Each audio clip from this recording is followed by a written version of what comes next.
Very good morning. You're with News 9 Live. I'm Karthik Malhotra, and the top business stories from around the world coming your way right here on World Business Report.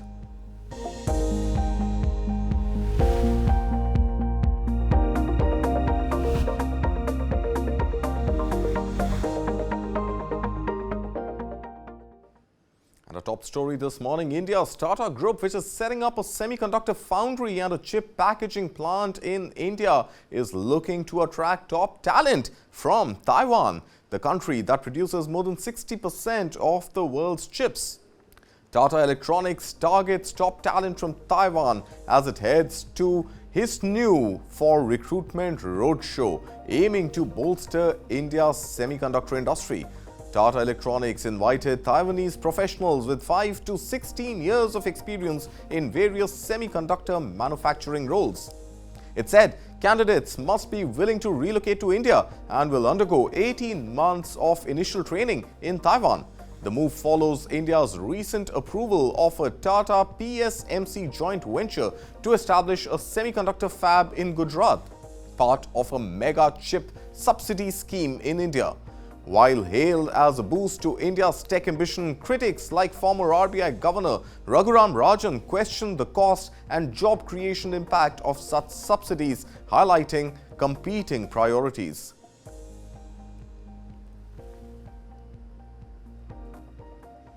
And staying with the world of technology, Tesla CEO Elon Musk has signaled a significant move towards India, stating it's a natural step for the company to introduce electric vehicles in the country. Reports indicate Tesla is eyeing locations for its manufacturing plant, with offers extended from Maharashtra, Gujarat, and discussions with the Telangana government in India.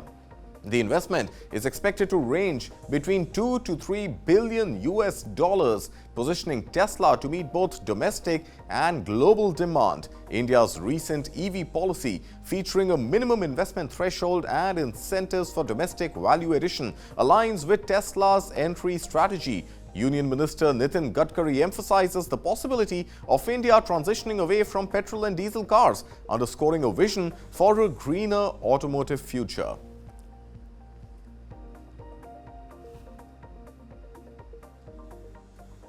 And in news from the US, but pertaining to the subcontinent, US Treasury Secretary Janet Yellen concludes her visit to China with a strong stance against cheap imports from the country, vowing to protect American jobs. Yellen warns that the flood of artificially cheap Chinese products threaten global markets, echoing concerns over the China shock that devastated industries in early 2000s, while offering suggestions to address the imbalance, including boosting household income. Yellen emphasizes President Biden's commitment to preventing a recurrence of past economic crises. Take a look. US Treasury Secretary Janet Yellen has wrapped up a visit to China marked by a strong message for her hosts. She says Washington won't let cheap imports from the country kill jobs in American industry. Since arriving last week, she's pressed US arguments that Chinese industry is producing too much, fueled by government support and putting a strain on global markets. Yellen returned to the issue at a concluding news conference on Monday in Beijing. And when the global market is flooded by artificially cheap Chinese products, the viability of American and other foreign firms is put into question. And we've seen this story before.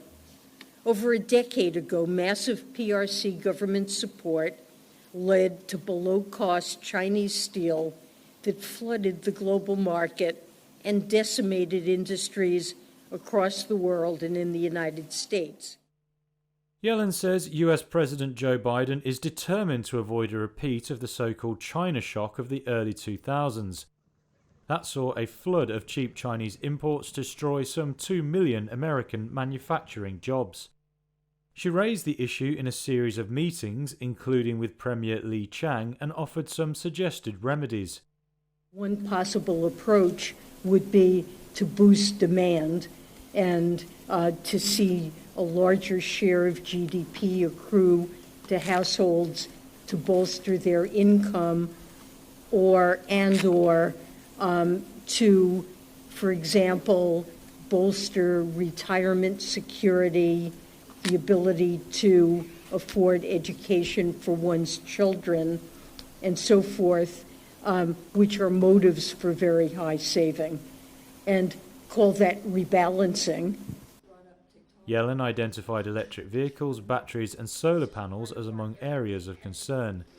However, on Monday she made no move to threaten new sanctions over the issue.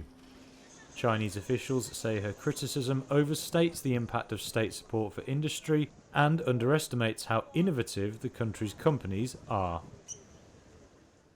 All right, staying with China. From China shock to China's construction shocked, once boasting plans for a luxury hotel in a disused quarry. Hsinchu Group now finds itself in a survival battle. The latest blow came as China Construction Bank filed a liquidation petition against the company, a rare move by a state-owned lender. While legal actions against troubled firms like Evergrande were initiated by overseas creditors, Hsinchu's Hong Kong-listed shares plunged on Monday, contributing to a 1% drop in the Hang Seng Index. Take a look. Only a few years ago it was boasting about building a luxury hotel in a disused quarry. Now Hsinchu Group is the latest big Chinese property developer to face a survival battle. On Monday the company said it faced a liquidation petition filed by China Construction Bank. That marks a rare move by a state-owned lender to take action against a developer. Legal cases against other troubled firms such as Evergrande were started by overseas creditors. Hsinchu's Hong Kong-listed shares tumbled as much as 12% in early trades on Monday. That helped drive the city's benchmark Hang Seng Index around 1% lower.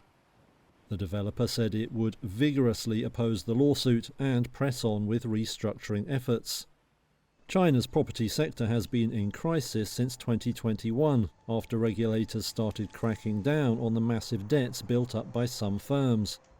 A string of defaults has ensued, leading to liquidation petitions at firms including Evergrande and Country Garden.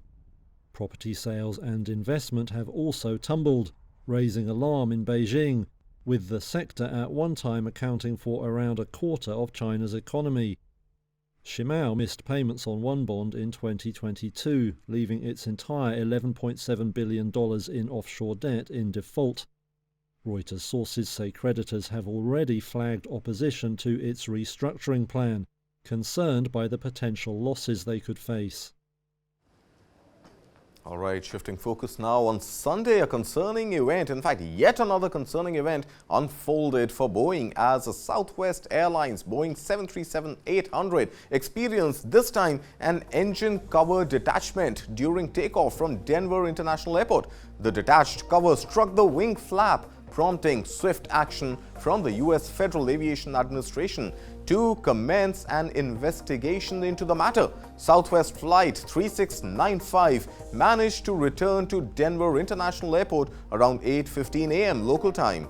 The aircraft, with 135 passengers and 6 crew members bound for Houston Hobby Airport, reached an altitude of approximately 10,300 feet before deciding to return just 25 minutes after takeoff.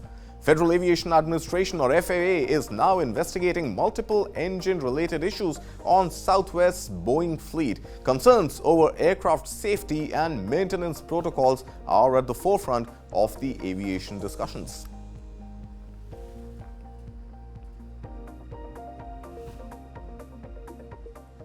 And moving to the U.S. stock market, U.S. stocks closed the day unchanged on Monday as investors braced themselves for key inflation data and the commencement of first quarter earnings season. The Dow and S&P 500 experienced marginal dips while the Nasdaq managed to end slightly higher. However, all three indices were constrained by surging benchmark U.S. Treasury yields following Friday's robust jobs report, fueling speculation that the Federal Reserve might postpone its anticipated interest rate even beyond June. Take a look.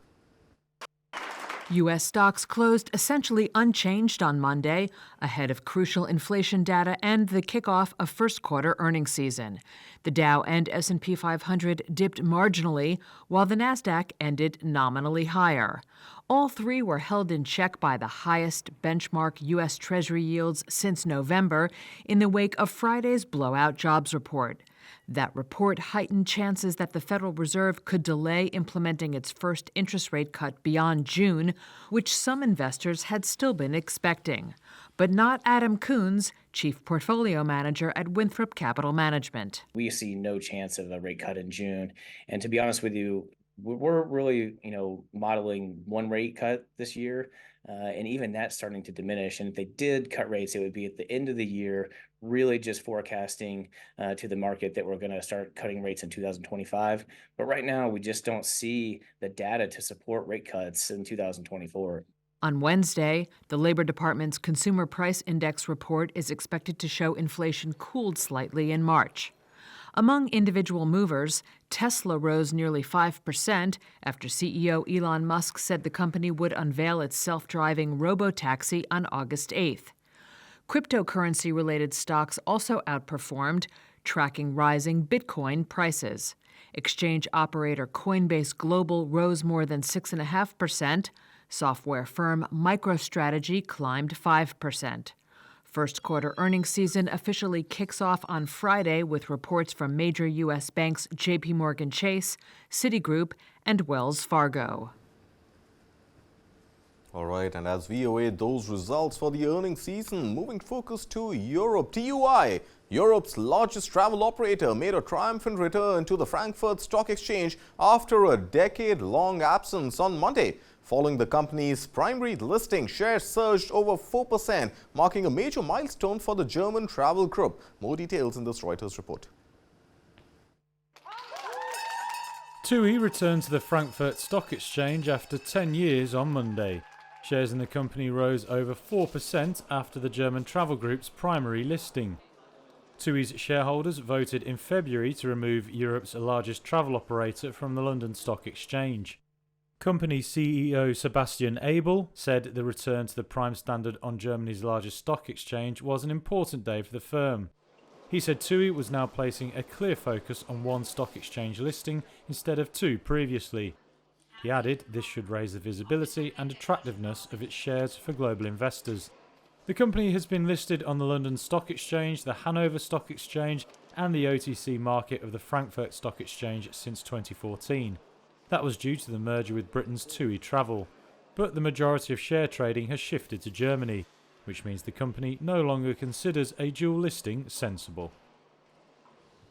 All right, so let's stay with Germany for just another moment. After months of disruption, a breakthrough in Germany's airport labor dispute emerges. Employers and the Workday Union have tentatively agreed on a wage deal, signaling a relief from the long-running strikes. Mediation efforts have paved the way for proposed wage increases of up to 15.1% for some 25,000 odd airport security workers. Take a look. Long-running strikes at German airports could soon come to an end. Employers of airport security staff in Germany and the leading Verdi union have agreed in principle to a wage deal. Both parties made the announcement Monday. It comes after they brought in independent mediators to break their long-running dispute. The BDLS Employers Association and the union have until noon on Tuesday to accept or reject the arbitration recommendation. Verdi will hold off from calling for strikes until then. In a statement, BDLS said mediators recommended wage hikes of between 13.1% and 15.1% within 15 months for some 25,000 airport security workers. Europe's biggest economy has been hit by a series of disruptive and costly stoppages in recent months. It's hurt air and rail travel as workers demand higher wages to cope with the impact of inflation. Strikes brought 11 airports across Germany to a standstill in February and also massively affected air traffic. And well, I'm just curious to know how many YouTube viewers and how many YouTube views did this solar eclipse event get. But anyway, staying with Mexico, in a dramatic turn of events, Mexico severs ties with Ecuador after a controversial arrest at the Mexican embassy. Former Vice President of Ecuador, Jorge Glass, seeking refuge from corruption charges, was apprehended by Ecuadorian police, igniting global condemnation as tensions escalate. Mexico recalls embassy staff amid allegations of sovereignty violations. Take a look.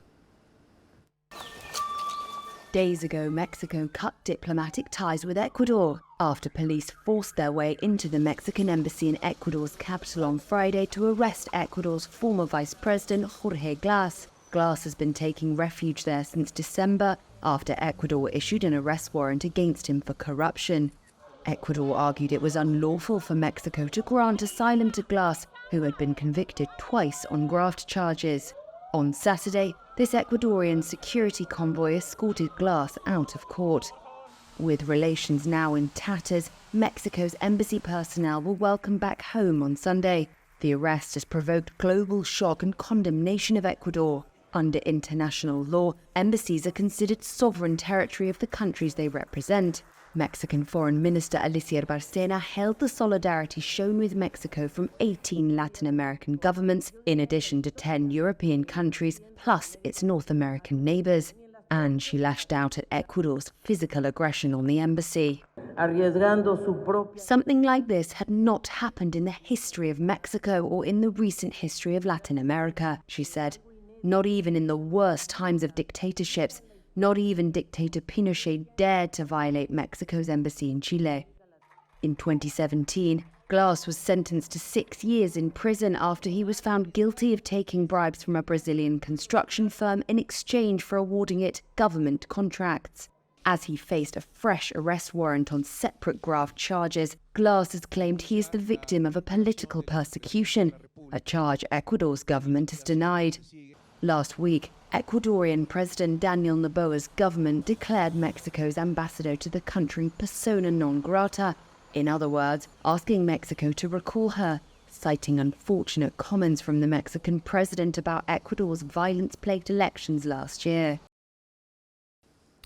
Well, shifting focus, American actor Jonathan Majors was sentenced to a 1 year of domestic violence counseling in a New York court on Monday following his conviction for assaulting his former girlfriend, Grace Jabari. The case stemmed from a 2023 altercation that left Jabari with injuries. While Majors did not testify, his lawyer asserted his innocence, claiming Jabari falsely accused him. Take a look. Actor Jonathan Majors was sentenced to 1 year of domestic violence counseling in a New York court on Monday after being found guilty of attacking his former girlfriend. In December, a jury found Majors guilty of assault and harassment against Grace Jabari, though neither charge was a felony. Majors could have received up to a year in jail, but prosecutors in the Manhattan District Attorney's Office recommended the counseling. He must also continue therapy and stay away from Jabari. The criminal case stemmed from a March 2023 altercation in a hired vehicle that left her with a broken finger and swollen arm and ear. Jabari testified that Majors attacked her after she grabbed his phone upon seeing a text from another woman, including by twisting her arm behind her back and striking her in the head. Majors did not testify, and his lawyer said she falsely accused him of assault after they broke up. Majors had been a fast-rising Hollywood star, appearing in films like Creed 3 and Ant-Man and the Wasp: Quantumania. Marvel Studios parted ways with Majors after his conviction, and Disney removed another star vehicle for him from its calendar last year. Well, that's all we have on this episode of World Business Report, but news continues right here on News 9 Live, so don't go anywhere. We'll be back after a short break. Thanks for watching.